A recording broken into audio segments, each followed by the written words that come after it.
Well, welcome back, everybody. Hope you had a fun and enjoyable weekend. I think in the last class we talked about scientific notation, and I showed you some examples of scientific notation. And I also put a table on the board that I asked you. I don't like you to memorize a whole bunch of stuff, but that you need to memorize. I want to put that table back on the board. Before I do that, make sure you go ahead and send me your attendance by texting that number in the text, write EET 101, and then put your first and last name in the text.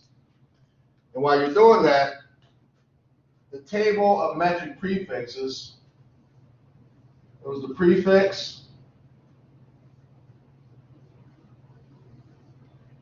and we had mega, kilo, milli, micro, nano, and pico. And there was the power, and there's the power of 10 associated with each prefix. So mega was 10 to the 6.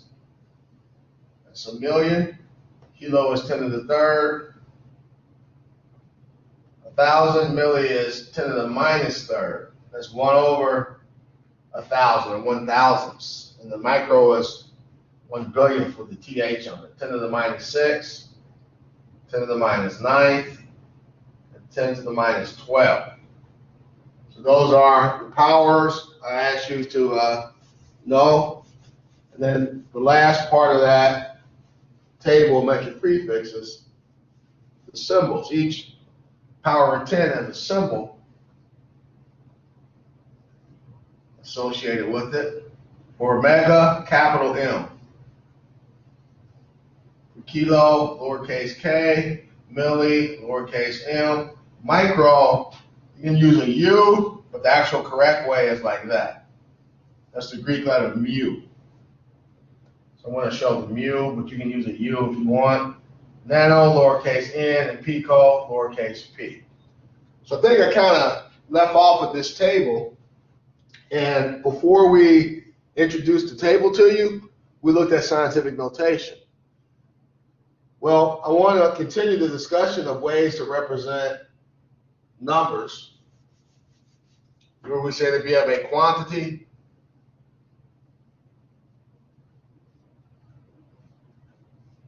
it consists of a number and a unit. So what we're talking about right now is ways to represent really, really big numbers or ways to represent tiny numbers. And one way to do that is to use scientific notation. It's a convenient way to represent a really big number or a really small number. Well, a subset of scientific notation is called engineering notation. And in this class, that's more important than scientific notation because engineering notation helps us to understand how quantities are expressed in the engineering, electrical engineering specifically. So engineering notation.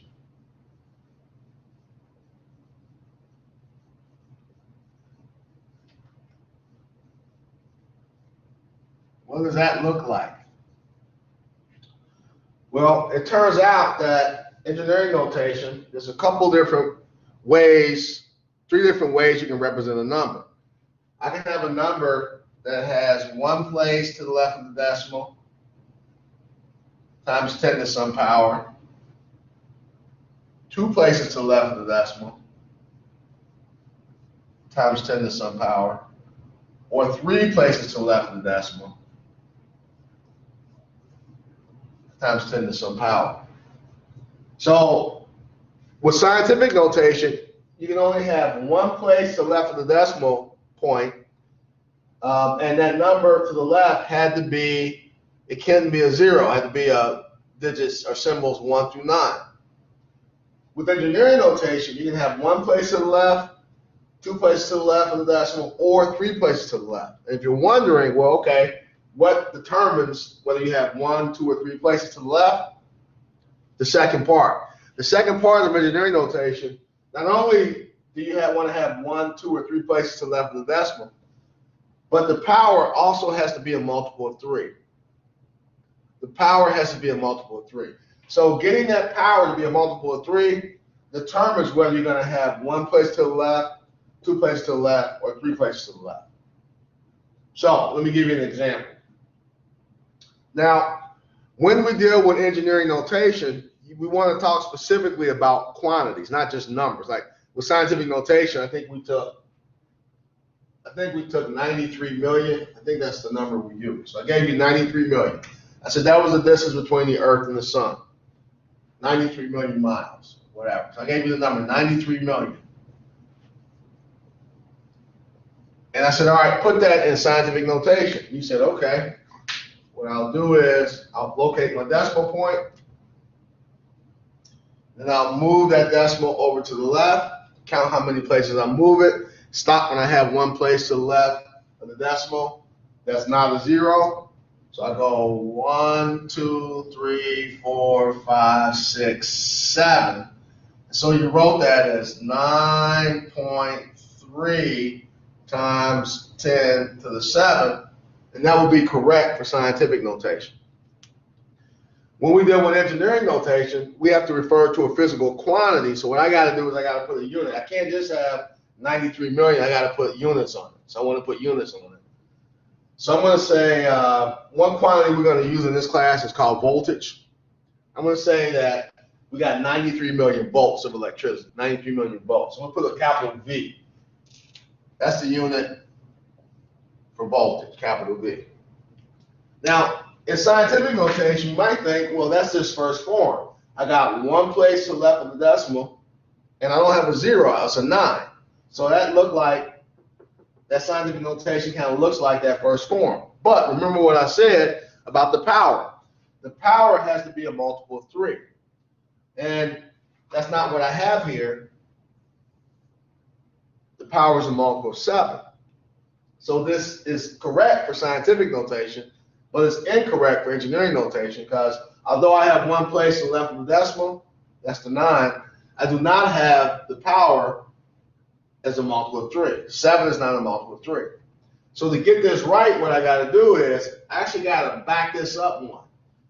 If I back it up 1, I go from 7 to, I back it up right there, I can write this as 93.0 times 10 to the, I backed it up 1, so instead of a 7, that's a 6. Now it looks like this one. I got 2 places to the left of the decimal, 9 and 3, and I got the power as a multiple of 3. It's a 6. So this form matches with the middle one, and then I have engineering notation done correctly. Now you might say, all right, well, why did you say we had to have a unit there? Well, because here's what you can do with this. If I have 93 million volts, I can write it in engineering notation like this, as 93 times 10 to the 6 volts. Once you get it in the engineering notation, here's what you can do. You can take this power of 10, go over to the table, figure out what symbol that power of 10 relates to. 10 to the 6 is capital M. And you can replace the power of 10 down here with this symbol. So instead of writing engineering notation, 93 times 10 to the 6 volts, what I would really write is 93. Now we replace the time 10 to the 6 with the mega. So that is the power of 10 now, written as a letter. And then I got to put the unit. So you don't want to just say 93 mega. Mega what? Megawatts, mega ohms. Here is megavolts. So that's what you got to be able to do for me in this class, because the language that electrical engineers use, we wouldn't say 93 million volts, or we wouldn't even say 93 times 10 to the 6 volts. Probably if you were talking to an electrical engineer, they'd probably just say 93 megavolts. That's the language they use. So to get to this, you first take the decimal number, write it in engineering notation. By the way, this is not engineering notation. This is engineering notation. At some point on the quiz or exam, I'm going to ask you to show me you can do this. And often what I get is a student, they'll go from the decimal number right to this. And what I want you to do on the quiz is go from the decimal number to engineering notation, which is this, and then from engineering notation to the substitution of the power of 10, which is this. So be able to do the whole problem the way I just showed you. Now, to reinforce this, if you have your topic sheet, get your topic sheet out. Now I posted the information for week 2, the documents, but we're still on week 1 stuff. So go back to your week 1 topic sheet if you have it, and we have one more set of example problems to do. I'm going to do problem number 3. So get your sheet out if you don't have it. If you have it available, if you don't, I'll write it on the board. I don't mind writing it on the board. But go ahead and get your sheet out, and I'll read it, and then I'll put the problems up there. It says convert problems 1, A through E, to engineering notation. Then write the correct metric prefix. Assume that the units of measure are volts. So if you remember, in problem 1, there was a list of numbers, and we put them in engineering notation. Now they're saying they want you to put them in, no, I'm sorry, we put them in scientific notation. Now they're saying they want you to put them in engineering notation, assuming that the numbers represent volts. So let me put the numbers here. And you will put it in engineering notation, and then you will do what we did here. You will substitute the power of 10 with the correct prefix. So let me put the problem on the board.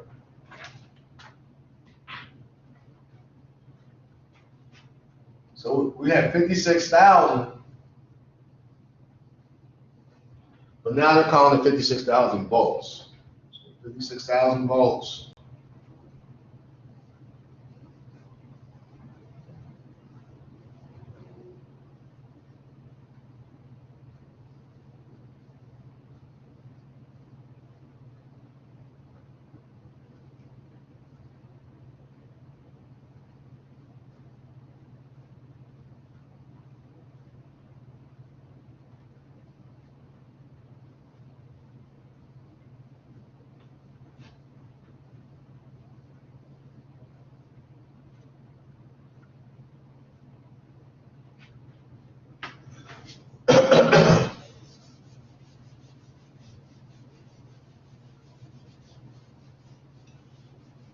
All right, so this is what I'll ask you to do on the quiz. I'll give you the number and the unit. I want you to write it in engineering notation, and then once you get into engineering notation, use that table of metric prefixes to swap out the power of 10 with the correct metric symbol. So I'm going to pause and let you guys work this out for a minute or two, and then we'll come back and we'll do it together.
Give you about another minute, then I want to go over the problems. One more minute.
Okay, let's go ahead and work these out. Anybody get the first one? How would I write 56,000 volts? How would I write that in engineering notation? Tell me what to write. 56 times 10 to the power 3 volt. 56 times 10 to the 3 volts. Now, that's correct. Thank you. This is exactly what I want you to do on the quiz. Don't go right from here to the substitution. Go from the number, engineering notation, and then what do I want to swap that 10 to the third out? What do I want to swap that out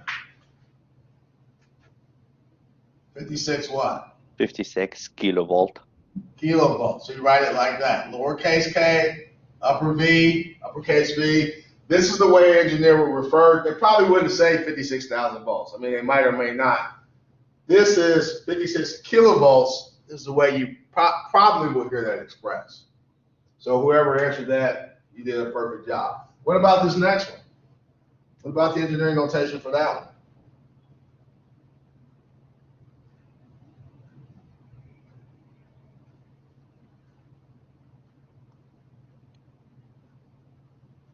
One point two times 10 to the power 6 volt. All right, so that's correct. We move it over 1, 2, 3, 4, 5, 6. Gives me one place to the left and a multiple of 3, so that's correct. And so that would be 1.2, and this is going to be megavolt, uppercase M. Remember I said make sure you make your uppercase. If you mean millivolts, you don't want to mistakenly write megavolts or vice versa. So make your uppercase letter look like an uppercase letter and your lowercase, make it look like a lowercase. Now this one, you got to be careful on that one. What did you get for this one? How many places did you move it? 50 times 10 negative 3 volt. Exactly, good. You have to write it as 50. 1, 2. But remember, you can't have a 2, you got to have a multiple of 3. So you got to write it as 50. You add a 0, move it over one more time, and then you correctly said 50 times 10 to the minus 3 volts. And if you swap it out, then that's going to be 50. This is 50 millivolts. 50 millivolts. And then the same with this one. You move it over 1, 2, 3. So I'm going to stop there. 4.72. And move it over 3 places. So I'm going to have 4.72 millivolts.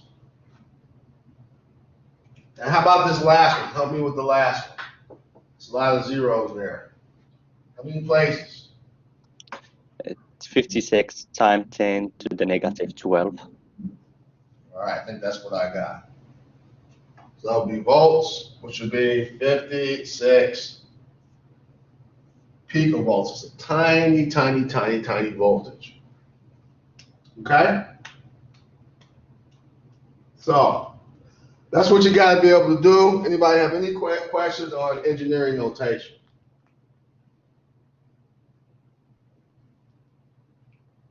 Okay, well, if you have, you shouldn't have any problem doing this. This is pretty straightforward, but I don't know if you guys got my email, but I put the videos up there. I think there was only one video for your class, but you can go back and watch your class video, review this. Now, also up there, I have a bunch of other videos for other classes, and I do this same thing in other classes. So you have access to all that information. If you start looking around my YouTube channel, you'll see other things, and you'll see the same exact problems probably, because I give everybody the same sheet. But the point is, you want to practice this either from the video or your book if you have your book, or go online, practice putting numbers in the engineering notation, and from that, writing them with the correct symbols, swapping out the power of 10. Be able to do this, and then you should be in good shape for the quiz. By the way, before I forget, speaking of quiz,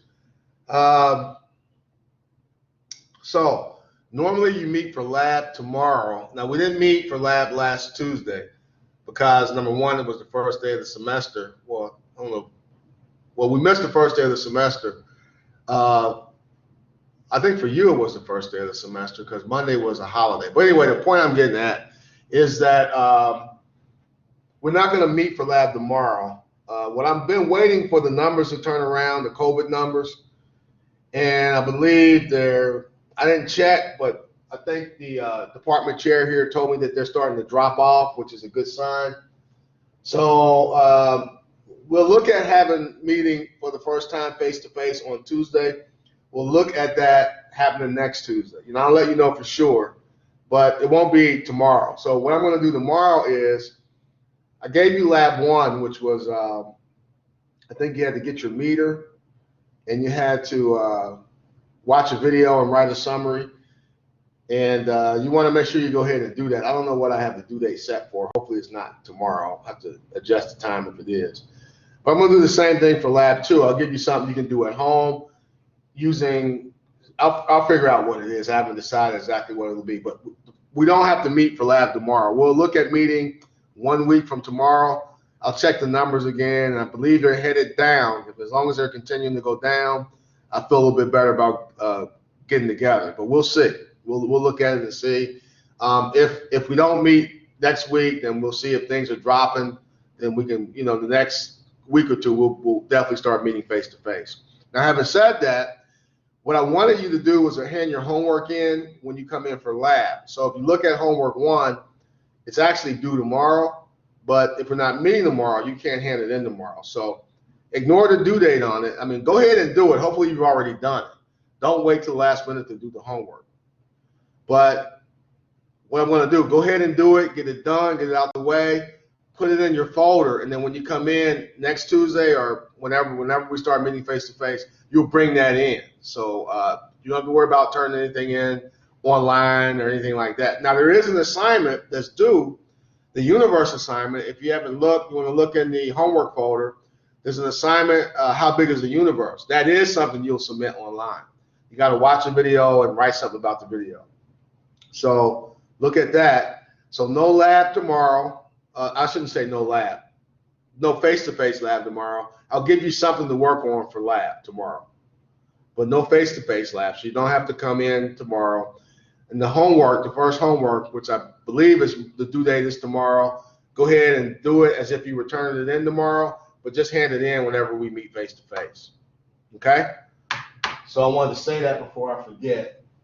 And I think this is it for engineering notation. Now, I can't remember. Well, let me let me get rid of this. I can't remember. Did we talk about systems of units, guys? Did we talk about the English system and the metric system? Anybody have that in their notes or not? Nope. Okay. I didn't think we did because remember what we're doing is we're talking about quantities.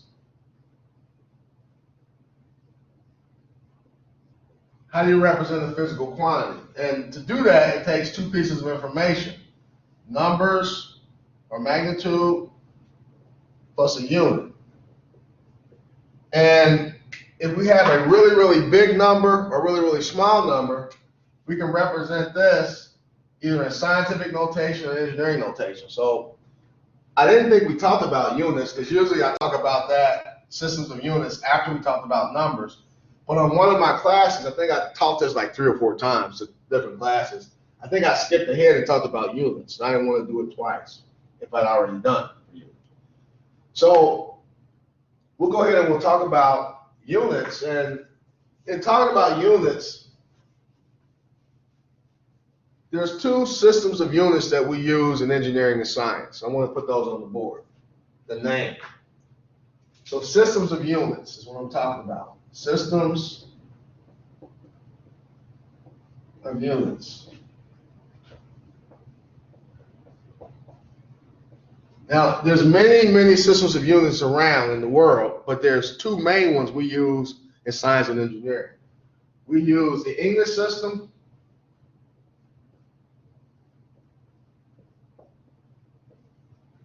and we use the metric system.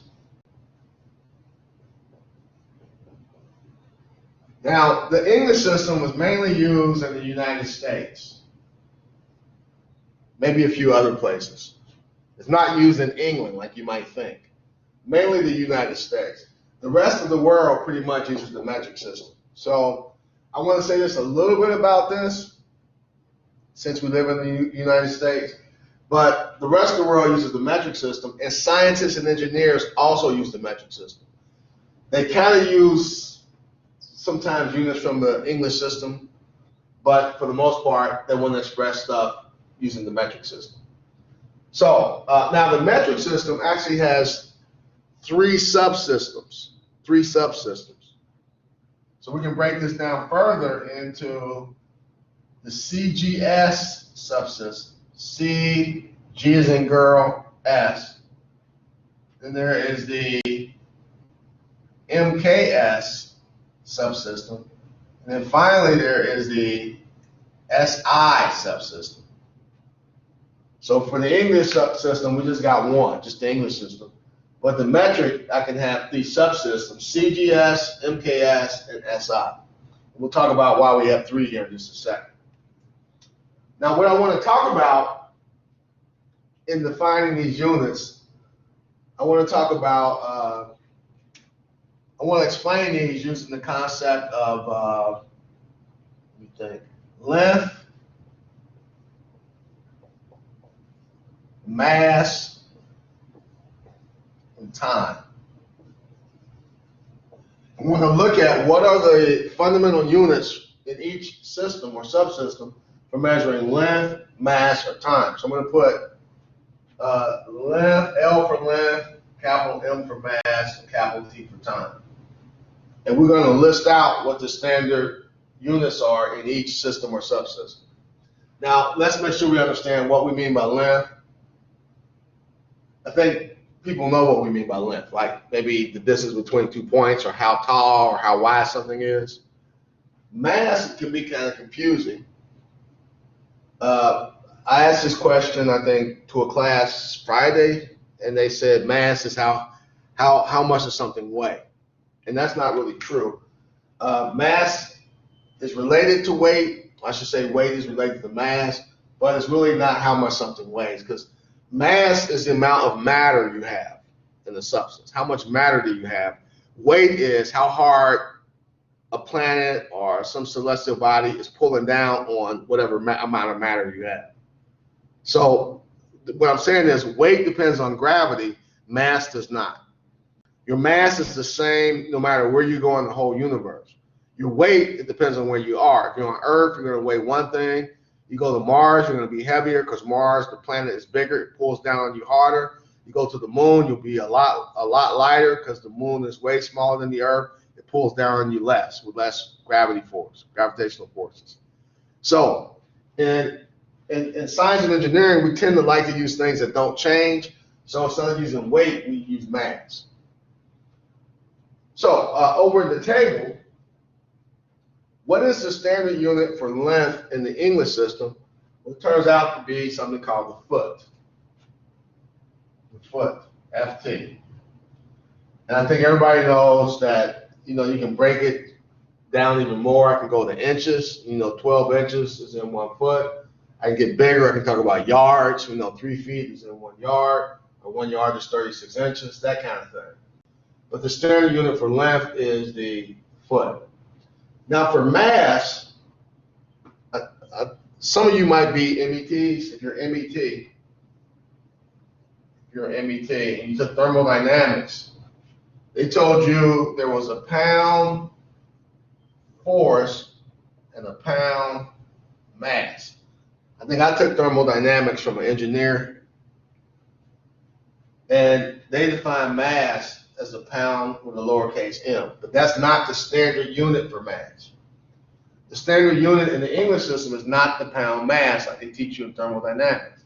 It's actually something called a slug. It's a weird name, but there's an actual physical unit called a slug. And then for time, it's the second. So what you need to remember, unit of length is the foot, unit of mass, slug, unit of time is the second under the English system. Under the metric system, I got these subsystems, and it's kind of neat the way it works, because at least for the CGS and MKS, these kind of tell you what units to use. CGS stands for centimeters, grams, seconds. So in CGS, the standard unit for length is the C is for centimeters. For mass, G is the gram. And for time, S is the second. So we use centimeters, grams, and seconds in this subsystem. And in this one, the M is for meters. The K is for kilograms. Kilo means 1,000. And the S is for seconds. So for the metric system, I have the CGS subsystem and the MKS subsystem. You may wonder, okay, why do I need these subsystems? Turns out, if you don't know, a centimeter is way smaller than a meter. Centimeter is about this big. A meter is about like that. So there's 100 centimeters in the meter. So if I want to measure something really tiny, something small, I'm going to use a smaller unit, like a centimeter. If I want to measure something bigger, I can use something bigger like a meter or even a kilometer. I can measure in kilometers. So with the metric system, I have these choices of what subsystem I want to use, depending on what it is I'm measuring. Now, what about the SI system? What about the standard unit for length? Well, in the SI system, it's the meter for length, it's the kilogram for mass, and it's the second for time. So you notice a couple things here. Notice that no matter which system I'm in, second is the standard unit for time. No matter what system or subsystem I'm in, it's always seconds. We always measure time in seconds. And you might also think, well, hold on a second. Look at the MKS and the SI. They look exactly the same. Why do I need two of these if they're exactly the same? And for all practical purposes, SI and the MKS are the same. These are the two that we use most often. These two. We do use this one, but most of the time we'll use MKS. Now, by the way, the SI, it stands for International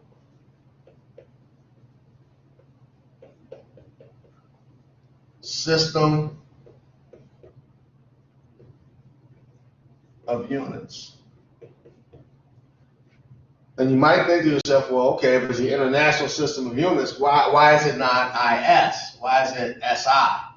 Why is that?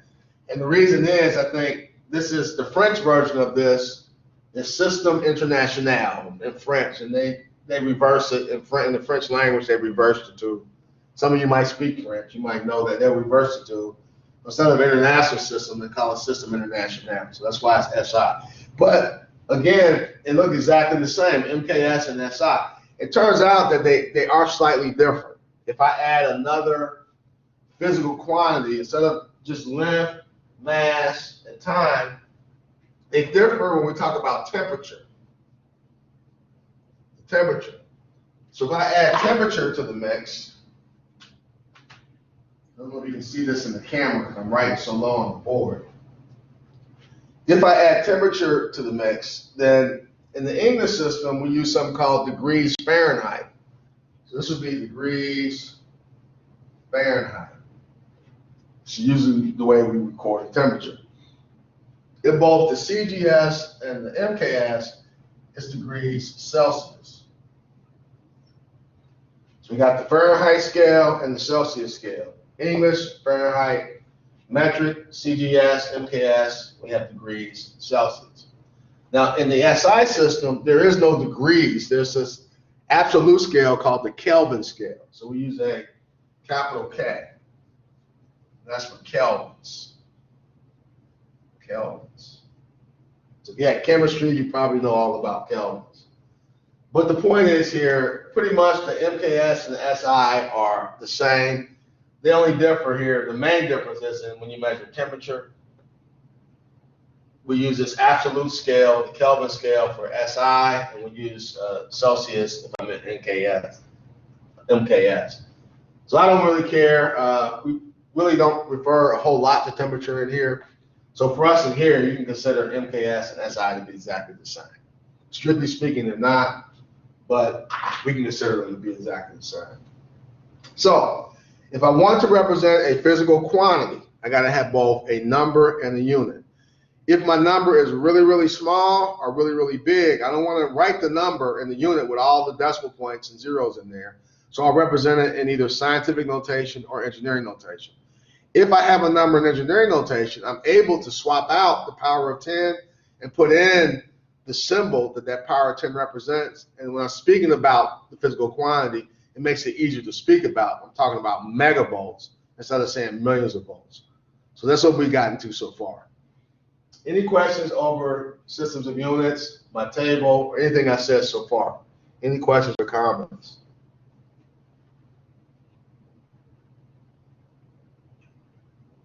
Okay, well, we got about 9 or maybe 10 minutes left. I got one more topic to talk about, and this actually will finish us up. We're kind of over because we lost that day on Martin Luther King's Day. It was a holiday, so it kind of pushed us behind. So we're just now finishing up that first week.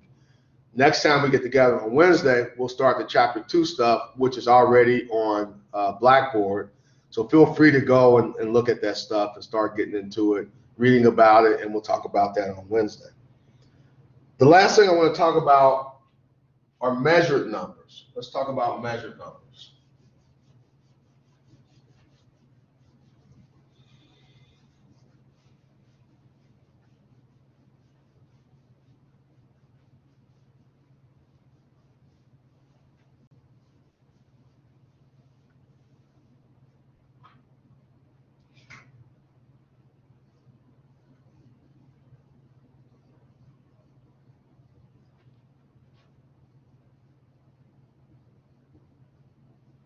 And specifically,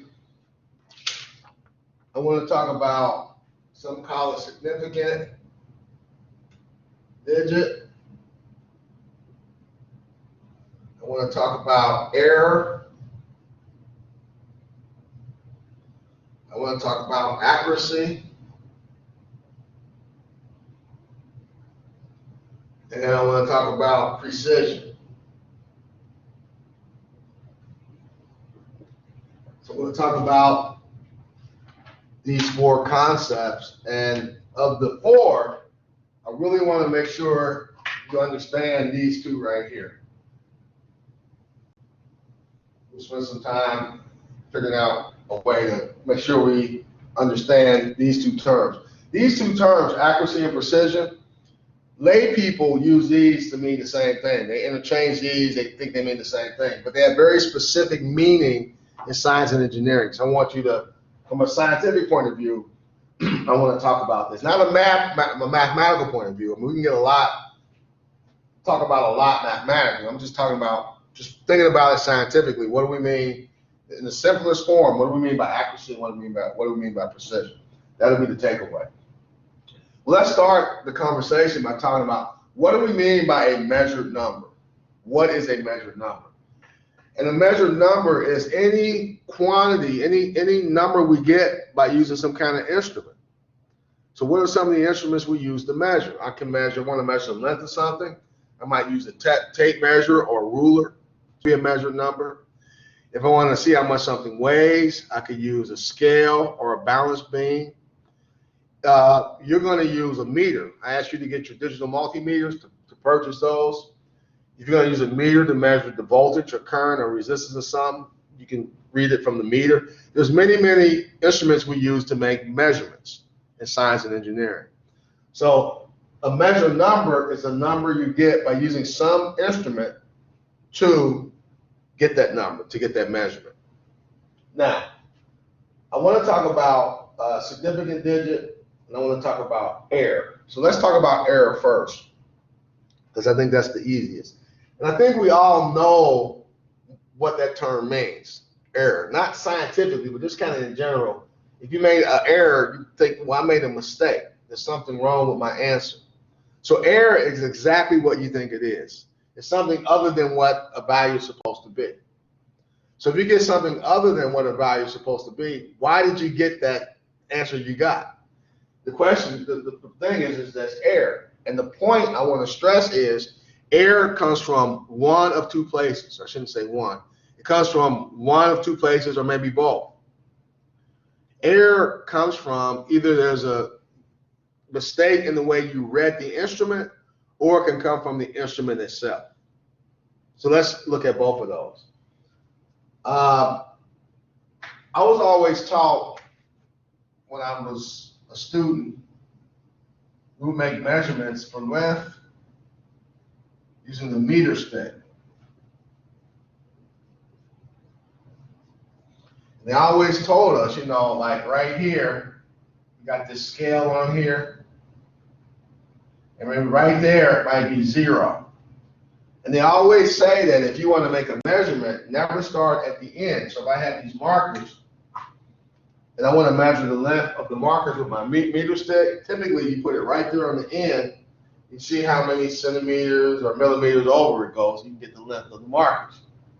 But they always told us, don't measure right at the end. Move it over here, and then you would just take the final unit over here and subtract the starting point from it, and that would be the length of the thing I want to measure. You might say, well, why do you want to measure it like that? Why not just put it on the end of the meter stick and measure it? Well, it turns out that often, well, I know I'm guilty of this. When I used to teach physics here at Cincinnati State, and I would walk around the physics lab with a meter stick, and I would use it to point wood. I would hit it on the floor and the table. This could be worn down on the end as much as a millimeter or so, and you might think you're getting the correct measurement, but because the meter stick has been worn down, you get the wrong value. So the error could be some imperfection or something wrong with the equipment. Or it could be the way I read it. Maybe I read it wrong. Maybe I just made a mistake reading it, or even the way you look at a measurement. Sometimes let's say I have a scale, some device where I have a scale, and it has a needle that moves back and forth, and the needle is pointing, say, right there, at that value, whatever it is. Well, the way you look at the meter, the actual answer or number you get, the reading, depends on how you look at it. If you look at it from over here, it's possible to get one reading. If you look at it from over here, it's possible to get another reading. The best place to look at it is with your eye right over the needle and see where it's pointing to. I'll show you guys, if I think about it, when you do come in for lab, we have meters in here, these analog meters. they actually have, this is the scale. This is the scale. It actually has a mirror. That's a mirror. So I'm looking at them right now. Like I said, maybe half of these meters in here have a mirror right here. And this is called a mirrored scale. And the reason you have a mirror scale is if you're reading with this meter and you can see the reflection of the needle in the mirror, then you're not looking at it the right way. Like if I look over here, I'll see the reflection on this side. Or if I look over here, I'll see the reflection on this side. It's only I can move my eye to where it's right, where the reflection goes right up under the actual needle, then I know I'm looking at it the right way. But the point is, if I don't have that mirror scale, I could actually get a misreading, the wrong reading, by not looking at it correctly. The point is that error comes from two places. There's either error in the equipment or it comes from human error or both. So when you're doing the lab in here, you're making measurements, you get measured numbers. When you go home and write the lab up, and you write it up and you say, hey, this data doesn't really make sense or it's not what I expected, try to search for the source of error and write about it in your conclusion. Okay, so that's error. And then I want to talk about, I got like 3 minutes, and I gotta finish this. So I'm gonna go really quick. I'm probably gonna go over, but I'm recording this, so if you guys got another class, you gotta log off, I understand. I'm gonna keep going till I'm finished.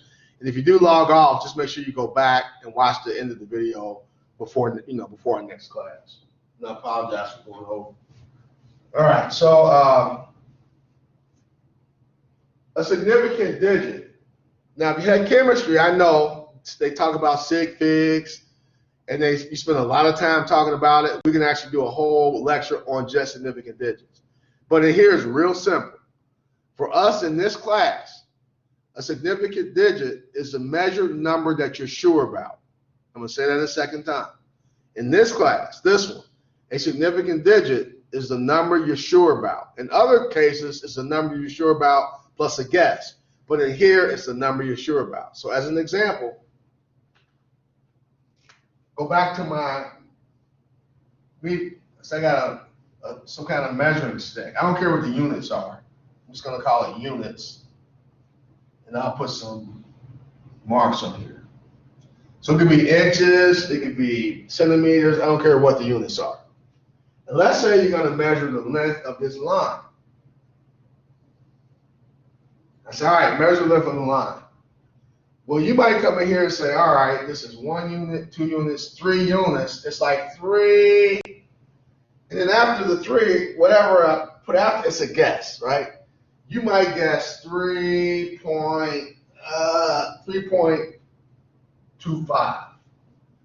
And somebody might say, nah, I think it's 3.4. No matter what, you know that the 0.25 here and the 0.4 is just a guess. The only thing you're sure about, the only thing you know for sure is that it's 3 units. That's all you know for sure. So in here, when I talk about significant figures or digits, that's what I mean. The number you're sure about. And then I'm out of time, but this will take me probably about 3 or 4 minutes to go through this. Accuracy and precision. Let me just give you the definition as I have them written on the paper. And I want to show you a really nice example to help you to understand. And on the quiz, you can just use this example, explain this example to get to answer the questions on the quiz if you want to. So again, under measured numbers, the accuracy, how close you are to the true value of a measurement. Accuracy, how close you are to the true value, and I added the word of a measurement. Precision, how often you hit the same value of a measurement. How often you hit the same value. So one way to understand that is using this example of a target. I'm going to use a target.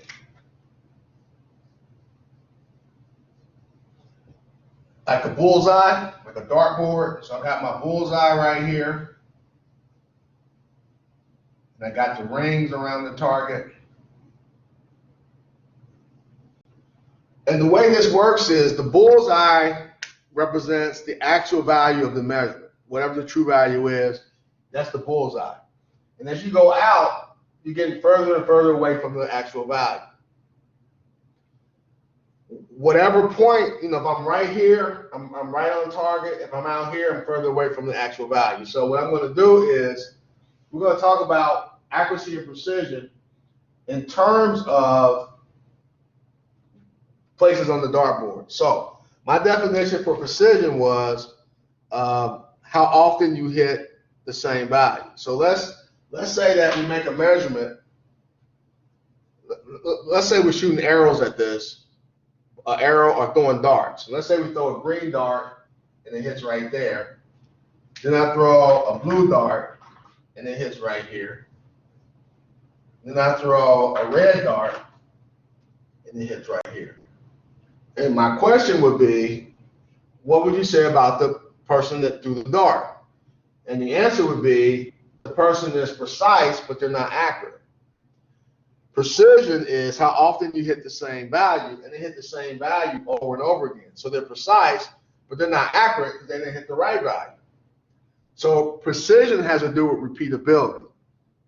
How often do you get the same value over and over again? Accuracy is how close you are to the true value. So if I do the same experiment again, I throw the red dart, hit right here. I throw the green dart and hit right here. And I throw the blue dart and I hit right here. Now what would you say about the person throwing the dart? Well, you would say that they're both accurate and precise. Why accurate? Well, they hit accuracy, how close you are to the true value. Well, they hit the bullseye. They got the right value. So they're accurate, and they hit that value over and over again. It's repeatable, so they're precise. So the takeaway is, if you're accurate, then by definition, you're also precise. But it's possible to be precise without being accurate. You can use this target example to explain that if I ask about this on the quiz or exam. So guys, I went over by about 5 minutes. I apologize for that. Does anybody have any questions for me before we sign off? Any questions or comments?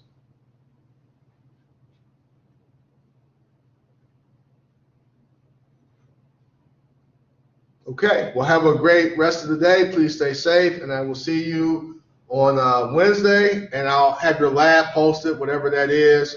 I'll post that tonight or tomorrow. Remember, we won't meet face-to-face for lab tomorrow. Guys, stay safe, and I'll talk to you later.